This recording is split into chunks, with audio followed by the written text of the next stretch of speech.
হাপেখাটি চৰকাৰী চুমনিৰ গছ কাটি তহিলং চতুৰ্থ শ্ৰেণীৰ কৰ্মচাৰীৰ পুত্ৰ ৰাজু লিকছনৰ। এইবাৰ চৰকাৰী কৰ্মচাৰীৰ পুত্ৰৰ বন ধ্বংসযজ্ঞ। চৰকাৰী চুমনিৰ গছ কাটি তহিলং কৰিছে বন মাফিয়াই। এফালে যদি মুখ্যমন্ত্ৰীয়ে বৃক্ষৰোপণৰ বিভিন্ন আঁচনিৰ জৰিয়তে অসম সেউজ কৰাৰ সপোন দেখিছে, আনফালে তেওঁৰে চৰকাৰী কৰ্মচাৰীৰ পুত্ৰই চৰকাৰী চুমনিৰ বিশাল গছ কাটি গাড়ীয়ে গাড়ীয়ে নিয়া কাৰ্যত চিন্তিত হৈছে সাধাৰণ ৰাইজ। হাপেখাটি চৰকাৰী মুগা চুমনিৰ ভিলেজ গেজিং ৰিজাৰ্ভৰ বহু বছৰ পুৰণি গছ কাটি তহিলং কৰিছে জনৈক লিকছন উপাধিৰ এজন চতুৰ্থ বৰ্গৰ কৰ্মচাৰীৰ পুত্ৰই। জানিব পৰা মতে মুগা চুমনিখনত প্ৰায় 100 জোপা গছৰ কলম দিয়াৰ বাবে অনুমোদন লাভ কৰিছিল জনৈক লিকছনৰ পুত্ৰই। কিন্তু কলম দিয়াৰ সলনি গুৰিতে চৰকাৰী চুমনিখনত বহু পুৰণি বিশাল বিশাল গছ হাত মেচিনৰ সহায়ত টক্টা আৰু বাটাম ফালি গাড়ীয়ে গাড়ীয়ে নিজৰ কামৰ বাবে লৈ যোৱাৰ অভিযোগ উঠিছে। উল্লেখ্য যে চুমনিখনৰ দায়িত্বত থকা সহ পৰিচালকজনে বিগত 6 মাহ ধৰি উপস্থিত হোৱা নাই মুগা চুমনিখনত, যাৰ ফলত বৰ্তমানৰ ৰোগীয়া পিতৃৰ চকীদাৰৰ দায়িত্ব পালন কৰি থকা পুত্ৰই নিজৰ ইচ্ছামতে বিশাল বিশাল গছসমূহ কাটি এফালৰ পৰা ধ্বংস কৰিছে চৰকাৰী মুগা চুমনিখন।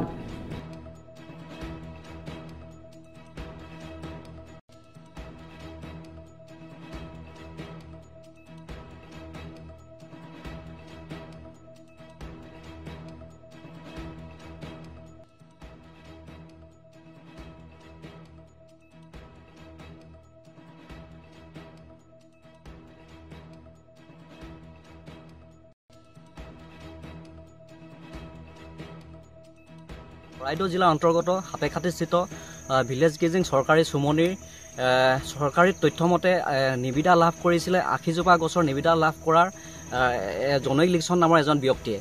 আমি অভিযোগ পাই আমি আজি এই অঞ্চলৰ চুমনিখনত আমি অসমীয়া যুৱ মঞ্চ চৰাইদেউ জিলা সমিতিৰ এটা সজাতি দলে আহি আমি উপস্থিত হৈছোহি আৰু আমি সৰজমিন তদন্ত কৰি আমি আমাৰ চকুত পৰিলক্ষিত হৈছে যে 80 জোপা গছ নহয়, শতাধিক গছৰ আমাৰ যি গুৰিতে কলম দিয়া এটা ব্যৱস্থা কৰিছে। আচলতে কোনো এটা বৈজ্ঞানিক পৰিকল্পনা নোহোৱাকৈ এই দুষ্ট চক্ৰই আচলতে বন ধ্বংসৰ দৰে এটা পৰিকল্পনা হাতত লৈছে। এই অঞ্চলৰ এজন বৃহৎ জনৈক লিকছন এজন উপাধিৰ এজন ব্যক্তিয়ে এই নিবিদাটো লাভ কৰিছিলে। গতিকে লৈ আমি অসমীয়া যুৱ মঞ্চ চৰাইদেউ জিলা সমিতিৰ তৰফৰ পৰা তেখেতক ধিক্কাৰ প্ৰদান কৰিছোঁ আৰু অতি সোনকালে বিহিত ব্যৱস্থা গ্ৰহণ কৰিবৰ বাবে আমি চৰকাৰী বিষয়াক আমি অনুৰোধ জনাইছোঁ। অন্যথা কিন্তু আমি নিজাববীয়াকৈ কাৰ্যসূচী ল'বলৈ বাধ্য হ'ম, কিয়নো সন্মানীয় শ্ৰদ্ধাৰ মুখ্যমন্ত্ৰী ডাঙৰীয়াৰ নেতৃত্বত বৃক্ষৰোপণৰ জৰিয়তে অসমখন চিৰসেউজ কৰাৰ এটা পৰিকল্পনা হাতত লৈছে। আনফালে তেওঁৰে চৰকাৰী চতুৰ্থ বৰ্গৰ কৰ্মচাৰী তেওঁৰ পুত্ৰ জনৈক লিকছনে আমাৰ যি নিবিদা লাভ কৰিছিলে সেই নিবিদাত বন ধ্বংস কৰা এটা পৰিকল্পনা আমাৰ চকুত পৰিছে। গতিকে লৈ আমি পুনৰবাৰ কৈছোঁ অতি সোনকালে তেখেতৰ ওপৰত এটা বিহিত ব্যৱস্থা গ্ৰহণ কৰক, অন্যথা কিন্তু অসমীয়া যুৱ মঞ্চ চৰাইদেউ জিলা সমিতিয়ে নিজাববীয়াকৈ সিদ্ধান্ত ল'বলৈ ব্যৱস্থা গ্ৰহণ কৰিবলৈ বাধ্য হ'ম। ধন্যবাদ। হয় কথাটো হ'ল কি আপোনালোকে নিজে এতিয়া সৰজমিন কৰিলে, কিন্তু ইয়াত 80 জোপা গছৰ নিবিদা আহিছিলে, কিন্তু আপোনালোকে দেখি পাইছে যে শ জোপা গছ আৰু কোনো বৈজ্ঞানিক ভিত্তিক কৰা নাই। আৰু যিটো মানে এটা ইয়াত পলে সানিব লাগে গছ কলম দিয়াৰ পিছত, সেই বস্তুটো ইয়াত কৰা নাই। আপোনালোকে দেখি পাইছে নেকি? হয় আমাৰ চকুত পৰিলক্ষিত হৈছে। আচলতে যি এইখন এখন চৰকাৰী মুগা চুমনি, আচলতে এই অঞ্চলৰ বহু ব্যক্তিয়ে এটা পৰিয়াল এই চুমনিখনত জড়িত হৈ জীৱন সংস্থাপন কৰিবলৈ তেখেতলোকে প্ৰস্তুত হৈছে।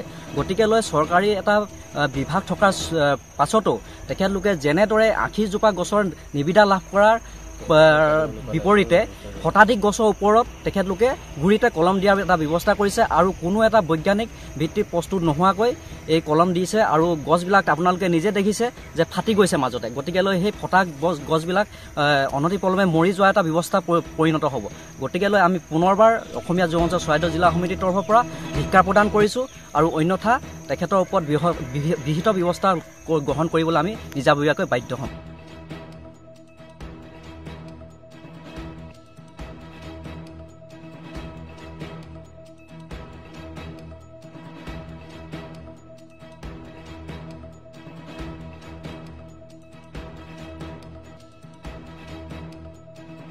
হাপেখাটিৰ পৰা ৰাজীৱ কলিতাৰ ৰিপৰ্ট, অসম টুডে।